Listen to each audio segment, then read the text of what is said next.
मिथिला के कुशल प्रहरी आदेश जाओ प्रहरी को चलक पंचाई रंगमणि में बलि गेऊ तथान नरात्मक सुनता तत्काल नेपाल तक पहुंचनी चाहिए। जैसी आज्ञा।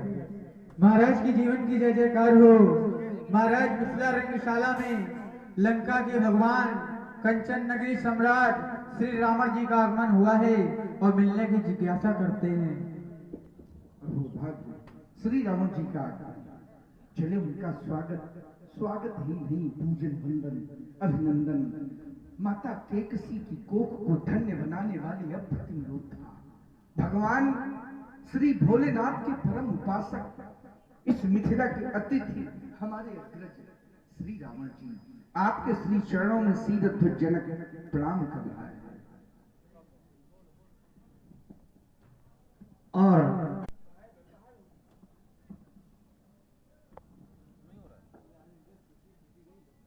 मिथिला प्राण इस अधिवेशन के अधिष्ठाता सोचने लगा कि क्या मिथिला में आज कोई अतिथि है।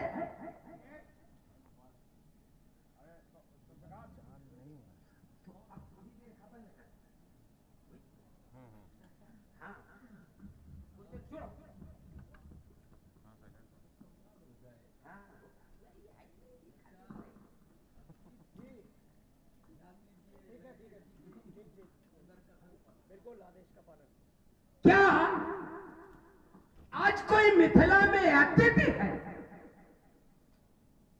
आ माने नहीं, तिथि माने दिन। जिसकी कोई तिथि निश्चित न हो अचानक, और वो हो कैसा तो सर्वमान्य, वो आ जाए वो है अतिथि। पूछ, वो आ जाए वो है अतिथि। और अगर तिथि निर्धारित हो, बुलाया गया हो, तो क्या वो अतिथि हो सकता है? ये जितने भी आए हैं आपने बुलाया है तब तो आए।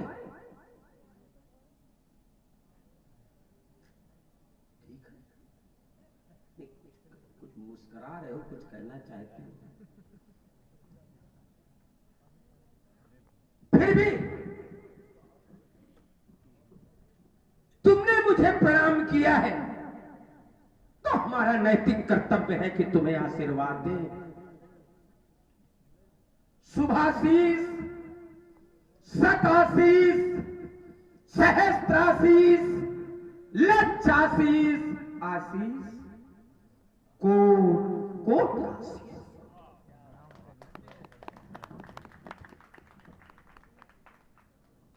आपका शुभागमन अहोभाग्य, यह मणि कांचन संयोग बंधु आगमन मात्र से। अच्छा व्यक्ति सबको अच्छा देखता है, यही कमी है। अच्छा व्यक्ति जुड़े थोड़ी देर, देखिए बहुत देर सब कर लिया, देख लिया। अच्छा व्यक्ति सबको अच्छा देखता है। क्या रावण का भी आगमन शुभ हो सकता है? रावण का आगमन हो जाए फिर वो शुभ हो, तो फिर रावणत्व तो समाप्त। अरे जाओ, हमारे पास आज पर्याप्त भोजन परोसा गया है, नाश्ते में समय बर्बाद न करो।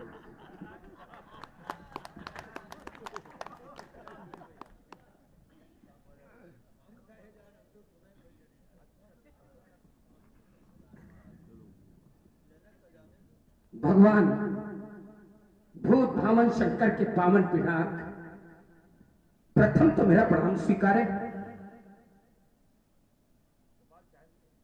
आज आपको इस स्थिति में पाकर सोचने के लिए विवश,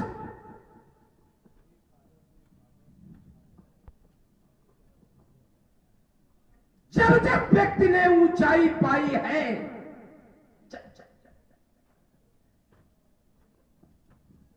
व्यक्ति ने ऊंचाई पाई है, तो उस पर अहम की बदली मंडराई है। परिणाम वो ऊंचाई अर्श से फर्श तक लाई है। अर्श से फर्श तक।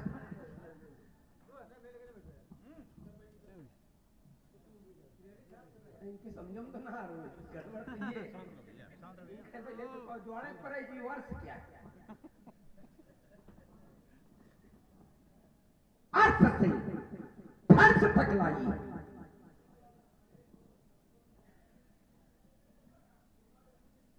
एक नहीं सैकड़ों उदाहरण विश्व में मिल जाएंगे, सैकड़ों सैकड़ों उदाहरण। नहुस, सुरपत, ययात, जितने भी ये महान महान विभूतियां हुई, इन सब ने जब ऊंचाई पाई तो इन पर अहम की बदली मंडराई और वहां से यहां तक की यात्रा हो गई। आज ठीक स्थिति राजा जनक की भी है। वो मद में मदान सिर तक चला, ये तक भूल गया कि ये देवादेव महादेव भगवान भूत भावन शंकर के हाथ की शोभा, ये तक भूल गया। इतना मदान हो गया। कभी कभी ज्ञानी भी कभी कभी गर्भ की ओर ले जाता है। ठीक यही स्थिति राजा जनक की है। आज वह मद में मदान योगी आराध के हाथों की शोभा को दांव पर लगाकर अपने स्वार्थ की सिद्ध करना चाहता है। धिक्कारता है तुम्हारी सोच पर, और एक प्रतिबंध लगाता है। ये तरंगित वसुंधरा हो जाएगी और इसका न खंडन हो पाएगा। चाहे मिलोड़ देगी ये तथानंद छात्री आपको महान का जो मान मिटाएगा। बनरा भूमजा का धन कर्षित करैया भी जान की भैया वीर जाएगा।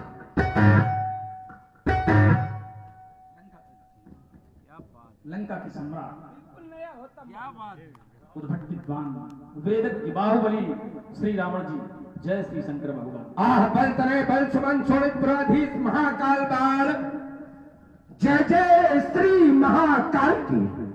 सुस्मित समाज के अंतर्गत उपस्थित विज्ञ प्रविज्ञ सुविज्ञ कोविद धीर मनीष सुना। जब जब व्यक्ति ऊंचाई पाता है, अर्श, आकाश, फर्श, जमीन, कई शब्द हैं।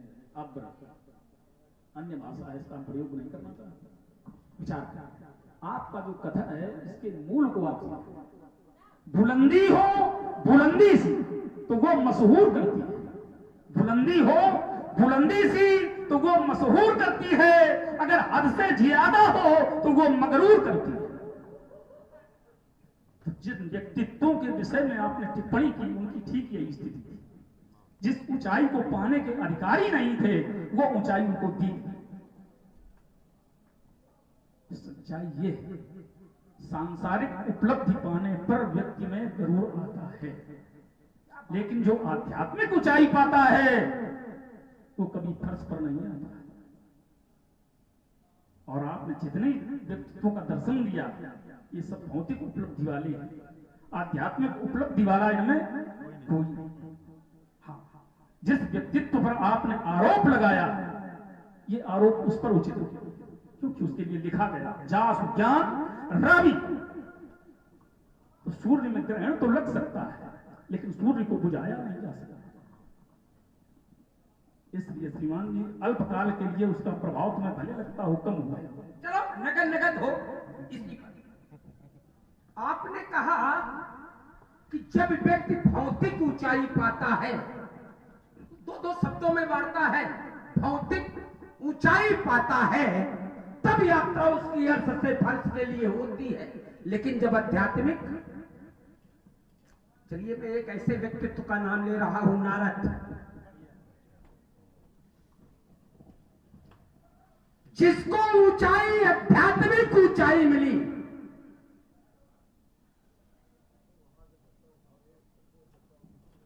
आध्यात्मिक ऊंचाई प्राप्त हुई नारद,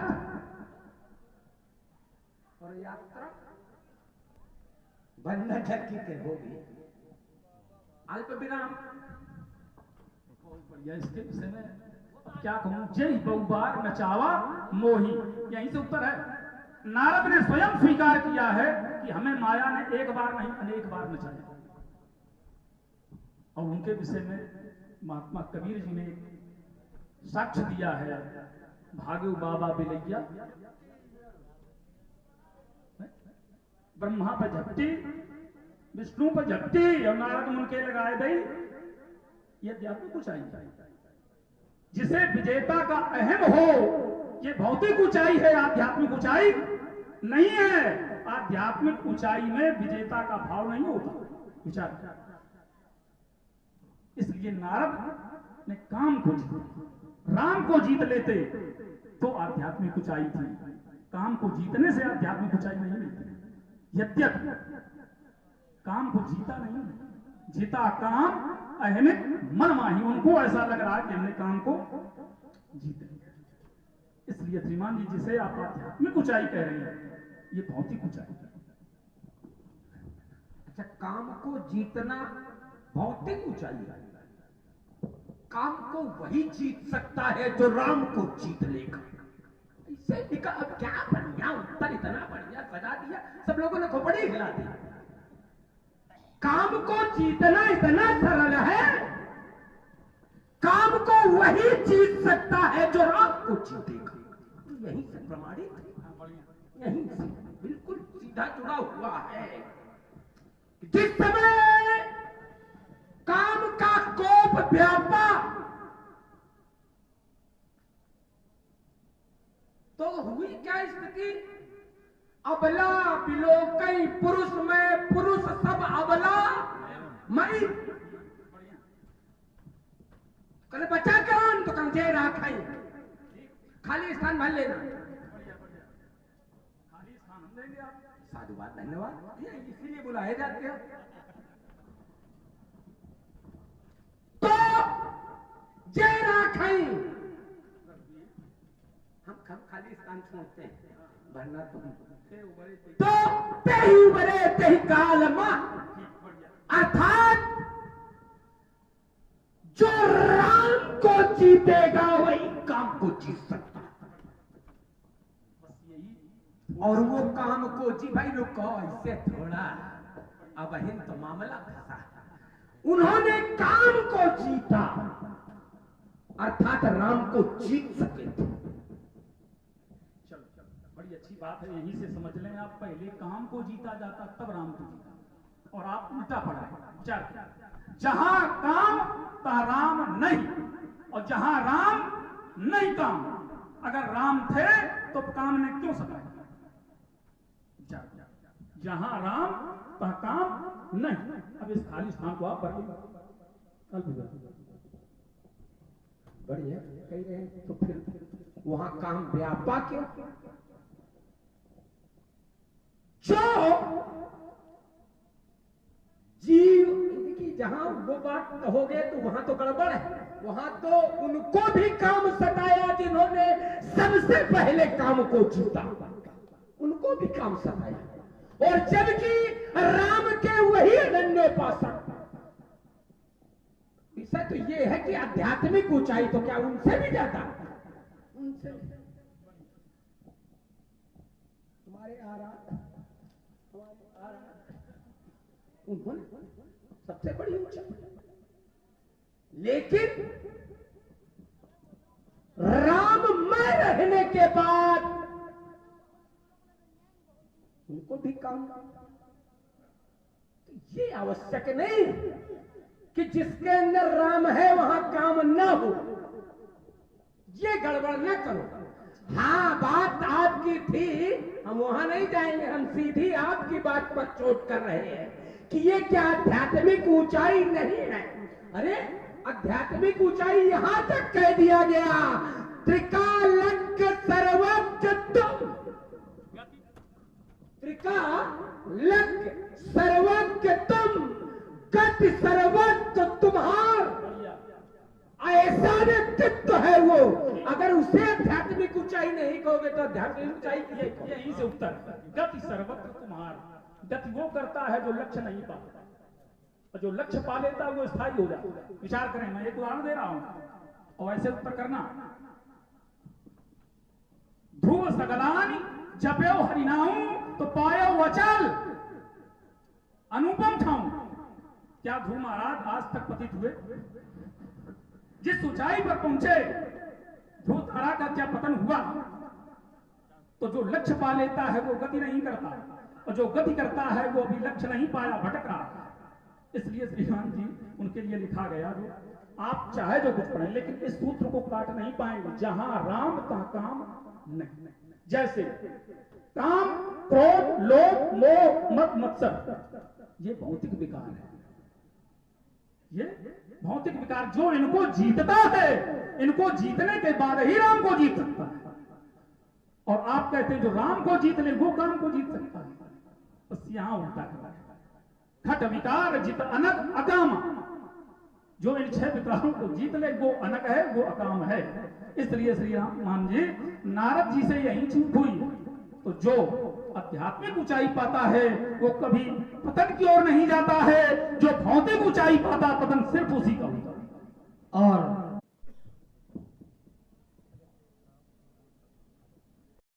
मैं फिर वही यात्रा करा रहा हूं,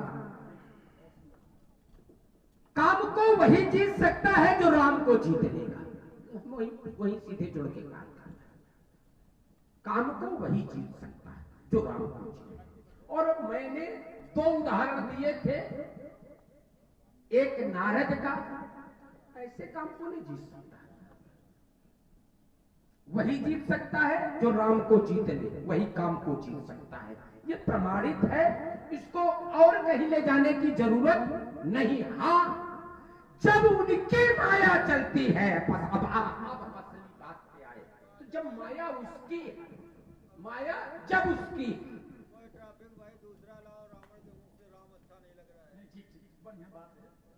ये देखो बात अलग है।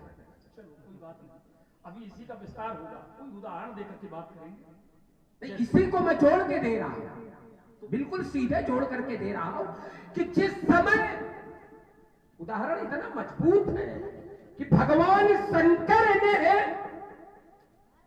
विष्णु से पूछा कि तुमने मोहिनी रूप धारण किया, कहे ना हाँ, लेकिन मैं उस रूप के दर्शन करना चाहता हूं, मैं उस रूप के दर्शन करना चाहता हूं। बाबा परेशान हो जाओ, सोच लो, कर नहीं। चित्त, बाबा की चित्त, परिणाम स्वरूप उन्होंने मोहिनी रूप धारण किया। थोड़ी देर बाद अंतराल है, उसको अपना समझ लेना, क्योंकि बहुत प्रबुद्ध लोग हैं, इसलिए हमें ज्यादा यात्रा कराने की जरूरत नहीं है। तो जिस समय मोहिनी रूप धारण करके बाबा के सामने से गेंद उछालते हुए निकले, प्रणाम, बाबा का धैर्य छूट गया। बाबा मोहिनी आगे आगे, बाबा पीछे पीछे।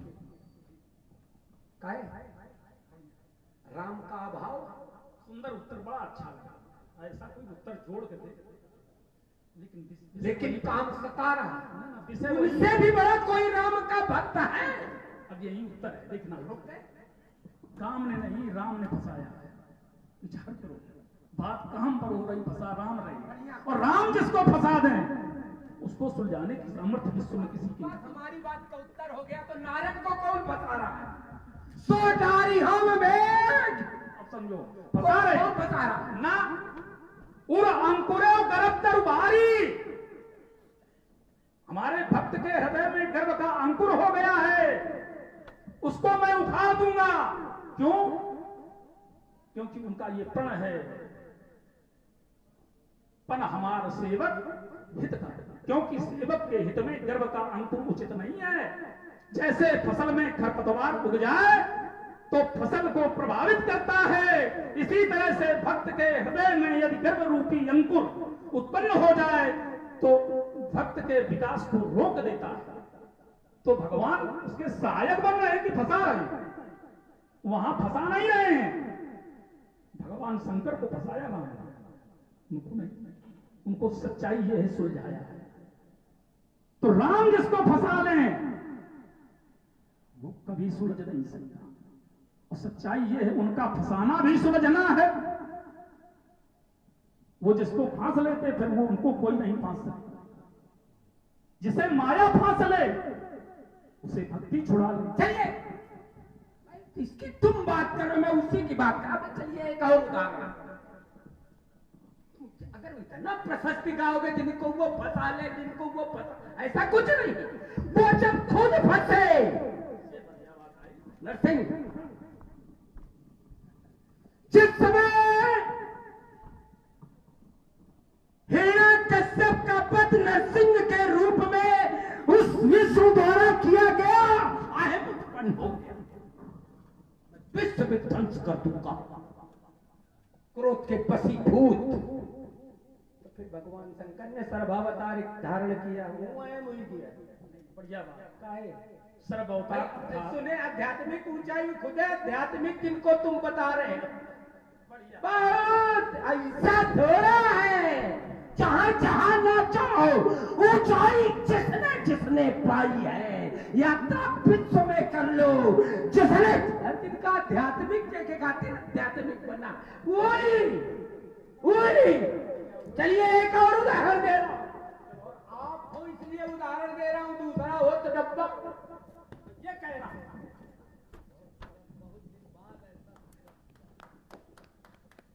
मैं, बहुत दिन बाद है तो डरो।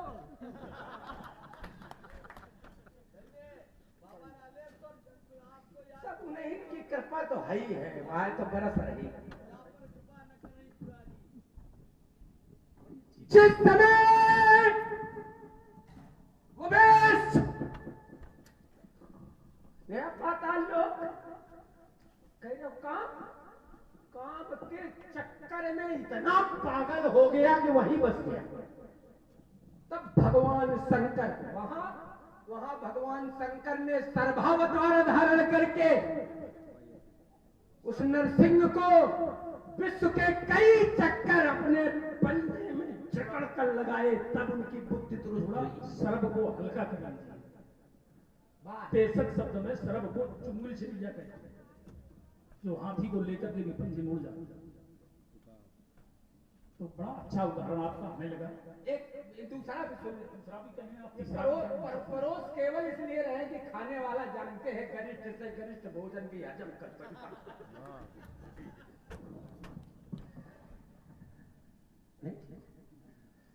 तो जिस समय नारियों के चक्कर में वो विष्णु फंस गया, तो भगवान शंकर ने वृषभावतार धारण करके सिंहों से भेजते हुए, देखिए दो उदाहरण ढूंढे दिए, दो हमने विचार किया। जिस समय भगवान शंकर ने भस्मासुर को वरदान दिया, तब किसने बचाया? विष्णु ने बचाया। और भस्मासुर से जैसे ही मुक्ति पाए, कैलाश पर आए, तो एक और खड़ा, ओम नमः शिवाय। भगवान शंकर बोले हमने वरदान देना बंद कर दिया। बोले हमें तो पता ही नहीं था। बोले तुम भी जल्दी वरदान लो, वापस जाओ, आज के बाद किसी को वरदान नहीं दूंगा, क्योंकि मैं बिना विचारे दे देता हूं, फंस जाता हूं। तो बोले हम जिस पर बैठ जाएं फिर ना उतरे। बोले तथास्तु। वो भगवान शंकर के कंधों पर बैठे। अब जहां जा रहे हैं वो कंधों पर सवार, माता से मिलना है तो भी कंधों पर सवार है। फिर पहुंचे क्षीर सागर। बोले ये दूसरी विधा कौन सी, ये किसे ढोए लिए जा रहे हो? तो भगवान शंकर ने कहा कि आपका कहना नहीं माना, हमें पुनः फंसे। अब कोई निवारण? तो बोले निवारण आपके द्वारा ही है, क्योंकि आपके नेत्रों से उत्पन्न हुआ है रुद्राक्ष। रुद्राक्ष वृक्षों की शरण में चले जाओ, वहां से या तो ये भाग जाएगा या जल जाएगा। तो जब भगवान शंकर फंसते हैं तो विष्णु रक्षा करते हैं, और जब विष्णु को उन्नत आता तो भगवान शंकर। तो विचित्र चीज है, ये दोनों देवताओं में अंतर करना कठिन है। लिखा गया शिवस्य परमो विष्णु, शिवस्य परमो विष्णु, विष्णुश्च परमो शिव। एको ही, ये दोनों एक ही हैं। एको ही द्विधा रूपो लोके चित्त नित्यसा। लोक चरित्र के लिए दो स्वरूप हैं, वास्तव में ये दोनों एक हैं। तो इसके लिए को बड़छोड़ कहा अपराध। देखो ये गलत बात है।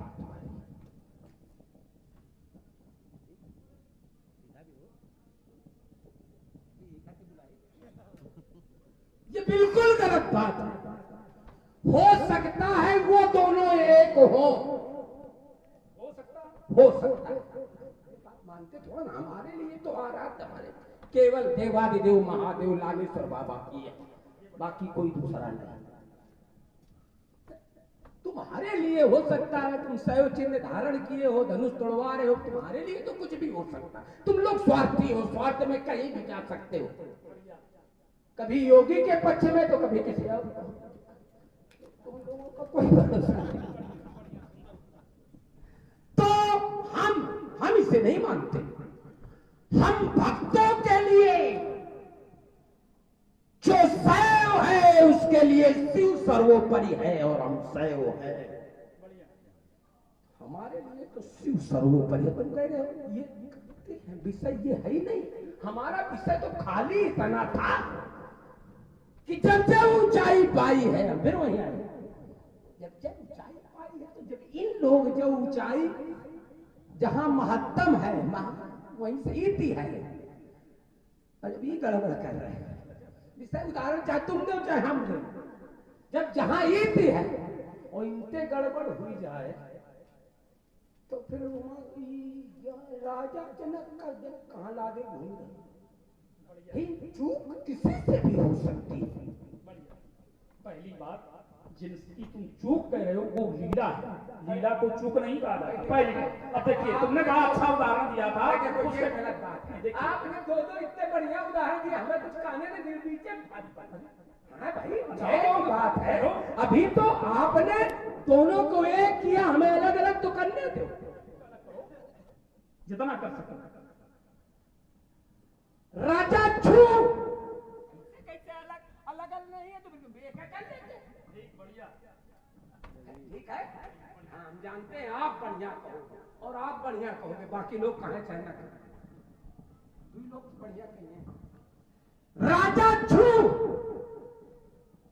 और दधीच, छू वैसो दधीच से युद्ध हो गया दोनों में। छू के पक्ष से विष्णु ने सुदर्शन का प्रयोग कर दिया। जब हमारे भक्त है दोनों, जब एक है, तुम कह रहे हो एको ही द्विधा रूपो चरित्र नित्य सा कहां गए? तो भाई वो भी तुम्हारा शिष्य है, जब वो दोनों एक है तो फिर तो सुदर्शन चक्र का प्रयोग नहीं होना चाहिए। अपन पूछ पुतंगा दूसरे पूछ दते क्यों? युग ये होगा वहां पे है? अपने शिष्य के रक्षार्थ सुदर्शन चक्र का प्रयोग करना पड़ा, तो भगवान शंकर ने दधीच को वज्रवत बना दिया। तभी वज्र की जब जरूरत पड़ी तो वज्रवत नहीं दधीचे से मांगेंगे। तो जब दो एको ही द्विधारू को तो न्याय करना चाहिए था। एको ही जब द्विधारू को, दोनों शिष्य हैं, जब दोनों एक हैं, चरित्र नित्यता केवल चरित्र करते हैं। यही अंतर है। आपने जो उदाहरण दिया है, जब जब भक्तों में विवाद हो तो भगवान को न्याय करने में बड़ा कष्ट है, बहुत मुश्किल से न्याय होता है। एक बार दो भक्त एक ही भगवान के थे, वो कहता मैं बड़ा हूं, दूसरा कहता मैं बड़ा हूं। तो एक भक्त ने कहा मैं पुल बांध रहा हूं बाणों से, तुम तोड़ दोगे तो सर्वोपरि। उसने पुल बांधा, दूसरे ने विशाल रूप धारण करके जैसे ही पैर रखा हिलने लगा। भगवान ने सोचा एक भक्त की मर्यादा चली जाएगी, तो खुद स्वरूप बन करके आ गए नीचे, रक्त की धारा बहने विचार किया। भक्तों में अंतर करना यह कठिन है। चलो आपने बड़ी अच्छी बात रखी, हम आप ही की बात मानेंगे। अगर भगवान शंकर को मानते हो तो भगवान शंकर की वाणी भी मानो। भगवान शंकर की वाणी क्या कहती है? शंकर प्रेम द्रोही शिवद्रोही ममदास। जो शंकर से प्रेम करता हो उनसे विरोध करता हो वो भक्त नहीं है। जो उनसे प्रेम करे शिव से विरोध करे वो भी भक्त नहीं है। और एक छोटा सा उदाहरण दिया, सांसारिक प्राणी भेदभाव में पड़े रहते हैं। एक नगर सेठ और जो स्वर्ण का उच्चतम कारीगर, वो भगवान शंकर को पूजता है लेकिन भगवान विष्णु से विरोध रखता है। दक्षिण भारत में विट्ठलनाथ का मंदिर था और वो वहां दर्शन करने नहीं जाता। अगर भूल से पहुंच गया तो आंखों में पट्टी बांध लेता। तो उस नगर के एक सेठ ने मान्यता मानी, यदि मेरे घर में संतान होगी तो मैं विट्ठलनाथ को सोने की करदनी चढ़ाऊंगा। मान्यता पूरी हुई तो उस सेठ ने उसी स्वर्णकार को चुना जो विट्ठलनाथ से विरोध रखता है कि हमारे लिए उत्तम करधनी बना दीजिए स्वर्ण की। तो उसने कहा बना तो दूंगा लेकिन नाप लेने नहीं जाऊंगा, क्योंकि मैं विट्ठल, विट्ठल माने विष्णु, मैं उनसे विरोध करता हूं। हम केवल शिव के भक्त हैं, अगर शिव के लिए बनवाना होता तो मैं मंदिर में साहस करता। तो वो नाप लेकर के आया, करधनी बनाई गई, जब पहनाई गई तो छोटी पड़ गई, पुनः नाप ली गई, दोबारा बनी, बड़ी हो गई, कई बार चक्कर चला। अंत में निर्णय निकला कि आप पट्टी बांध लें और आप नाप लें, चले हमें पता नहीं कहां से नापा। पट्टी बांध करके अब वो जैसे ही स्वर्णकार उस मूर्ति के सामने खड़ा किया गया और जैसे ही उसने हाथ लगाया कमर में तो उसके हाथों ने स्पर्श पाया जैसे बागंबर हो। नेत्रों की पट्टी खोल दी, विष्णु की जगह भगवान शंकर की मूर्ति नजर आई। चरणों में कृपा कि मैं अमूर्त प्राणी, तुम दोनों में भेद समझता था, लेकिन सच्चाई यह है न तुम में भेद है न उनमें भेद है, केवल दृष्टि भेद है। इसलिए श्रीमान जी जो इन दो व्यक्तित्वों में भेद करता है वो भेद भक्ति में पड़ा हुआ है, और भेद भक्ति वाला कभी मोक्ष नहीं पाता, ऊंचाई नहीं पाता। अरे कहां से क्या बात, ऐसा बढ़िया घुमा घुमू के बाद विट्ठलनाथ, विट्ठलनाथ सोनकार क्या कथा सुनाई। अच्छा ये आजकल क्या इन लोगों के में हो गया विट्ठलनाथ। अरे जरा सोचो, मैं अब बता रहा हूं जहां पे खड़े हो वहां की स्थिति बिल्कुल सीधे जोड़ करके काहे, अगर ये दोनों एक हैं तो शिव के विरोध में दक्ष ने यज्ञ किया था, काहे चले गए? यज्ञ अच्छा मानस क्या कहेगा? ईमानदारी से बताओ क्या ईमानदारी की चर्चा करेंगे। जिस ग्रंथ से लीला आधारित है, क्या इस ग्रंथ के माध्यम से पहुंचे? सब पहुंचे, लेकिन ब्रह्मा विष्णु महेश नहीं गए। इस ग्रंथ को मूल मानो। अन्य पुराणों में क्या लिखा? अच्छा जहां इसकी मान्यता होगी वहां अन्य की नहीं होगी। क्यों? लीला इस पर आधारित। हम नहीं जानते थे कि आप जैसे लोग भी इसलिए कह रहे हैं। चलिए हम फिर भी यहीं से जोड़ के दे रहे हैं बात। जिस समय मैया सती यहां से जोड़ के दे रहे हैं, ऐसा थोड़ा है कि तुम निकल जाओ और निपुच जाओ। अच्छा ये बताओ, ये जो वार्ता हो रही है तो ये यहाँ तो हो नहीं रही है।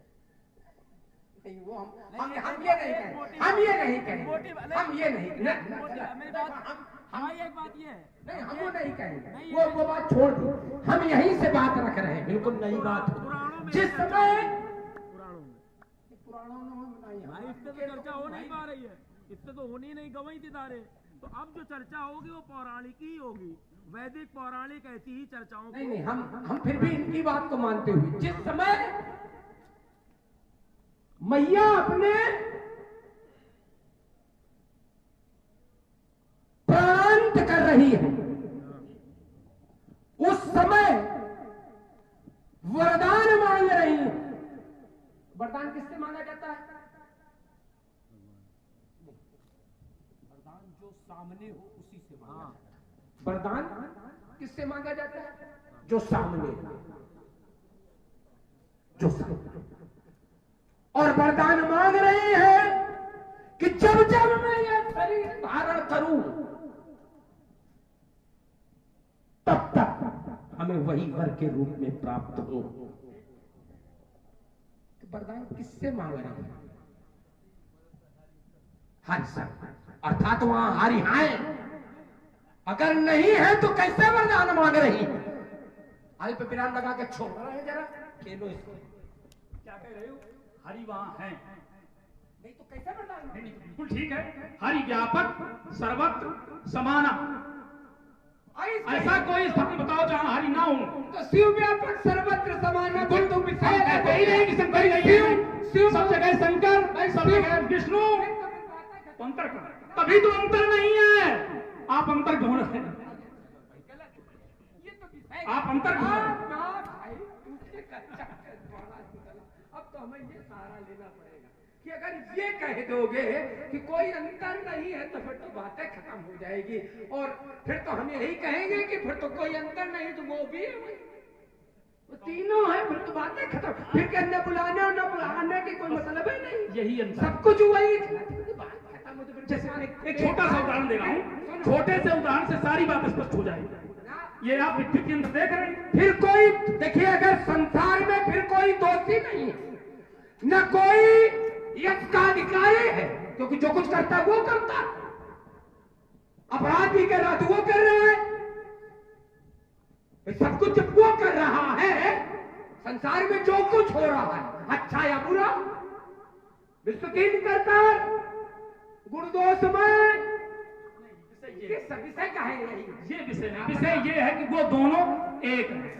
हमने ये नहीं कहा कि सब वही कर, हम कहते दोनों अलग अलग हैं, और अगर दोनों एक हैं, एक छोटा सा उदाहरण दे। भाई रुको, दोनों हम ही ना छोटा सा उदाहरण दे रहे हैं, तो फिर रमा और शिवा क्यों है?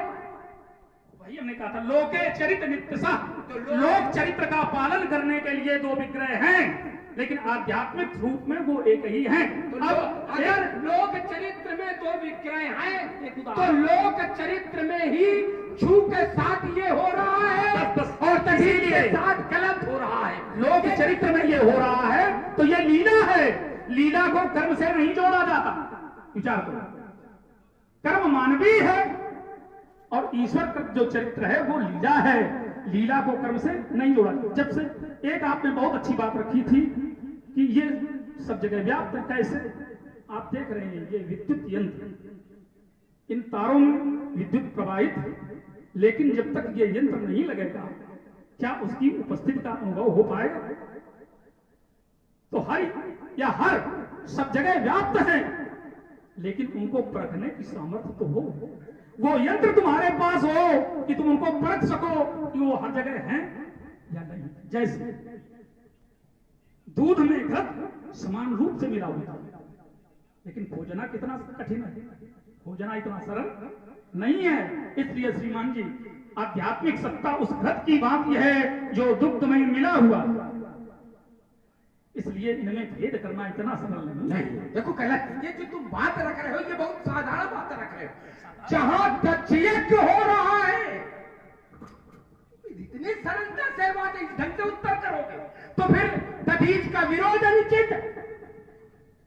उनको दिखाई पड़ना चाहिए शंकर यहाँ है, क्योंकि विष्णु है तो शंकर है। भाई देखो, ऐसे साधारण दधीच कोई साधारण व्यक्तित्व का नाम नहीं, तुमसे तो ज्यादा विद्वान है। जब तुम्हें ये सब दिख रहा है तो दधीच को नहीं दिख रहा है, च्यवन को नहीं दिख रहा है, तो या तो कहो च्यवन और दधीच तुमसे कम बुद्धिमान। नहीं, तुमसे कम भाई, समझे? बहुत समझे। जैसे कमरे में विद्युत बल्ब लगा हुआ और जब तक बटन नहीं दबाओगे क्या प्रकाश होगा? बटन है तो सब जगह, लेकिन जब तक ध्यान रूपी बटन नहीं दबाएगा क्या परमात्मा प्रत्यक्ष होगा?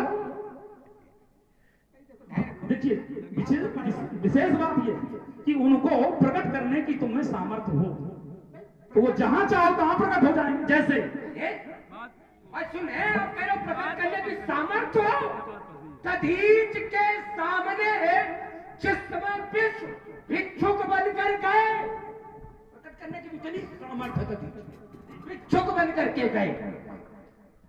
क्यों विश्व क्या मांग रहे आए?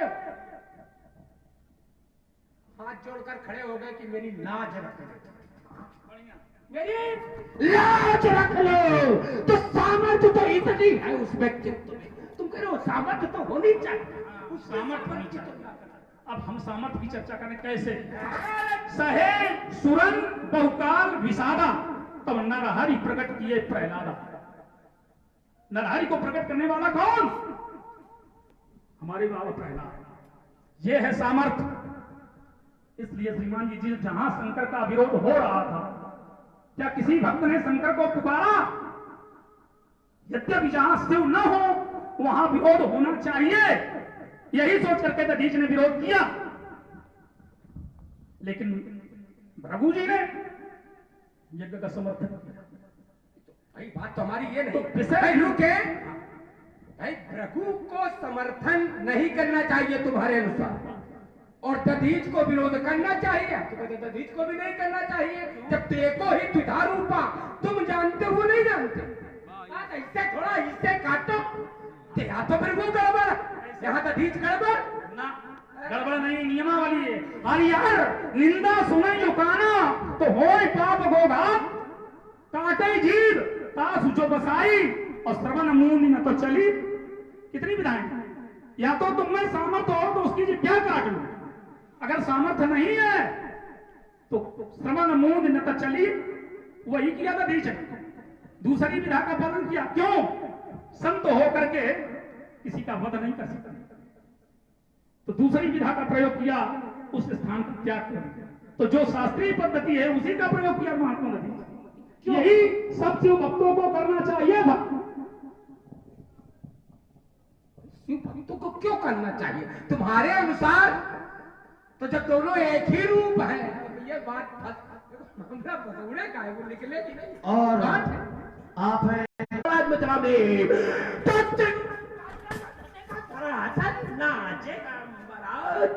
शांत बात सुनने वाला जाएगा, चंडी ने खपत बसाती नाराज भाई, भारत तवन का भाग फूट जाएगा। चंदास मेरी तो शत्रुओं के रथ का उठेंगे तब छब्बा जब ही पर आगे को बढ़ाऊंगा, 208 गठीले नरमुंडों की और माला बनाकर आज सबको पहनाऊंगा। ओबेगी चंडी पीक रुधिरराज सोते स्मशान के, वो प्रेत छाप जाएंगे, तुम भी हो जाओगे काल के राज जब इस मिथिला से भागने के लाले पड़ जाओगे। देखा हमारे यहाँ से सहयोग मिलता है। मस्तक पर काल बनकर गई, हल्का बड़ा पहला पीऊंगा भक्त बनकर गई। ये पर्वत से कापेगी सही कई शक्ति अलौकिक है। पलट भावन भूतल पर करूंगा चंद की कालियाल, ये सन्मुख है प्रगटा, सुभटों के स्वर्ण की सरिता बहाऊंगा। ये काटे ये काठा नहीं पढ़ाऊं मैं, अरे लुंडों के ढेर हाथ लगा के दिखाऊंगा। अपनी कलाओं को प्रगटात करके मैं योगनी पिपासी को रक्त में पिलाऊंगा। ऐसी ना करो तो शपथ गुरु शंकर की, ये अस्त्र शस्त्र छानिया ही धन नहीं कहाऊंगा। तो फिर कहो करो, बढ़ाओगे, लगाओ हाथ, अब हम देखो कहीं चैला चीर के डाल दे। इसका अभ्यास है तुम्हें, लेकिन इससे कार्य होने वाला नहीं। देखिए यहां होना है संबंध, हटा लीजिए प्रतिबंध, होने तो संबंध हमारा कोई नहीं होगा। एक बार शिव प्रेमियों प्रेम से उद्घोष दो, जोर से बोलो शंकर भगवान की। बहुत सुंदर। और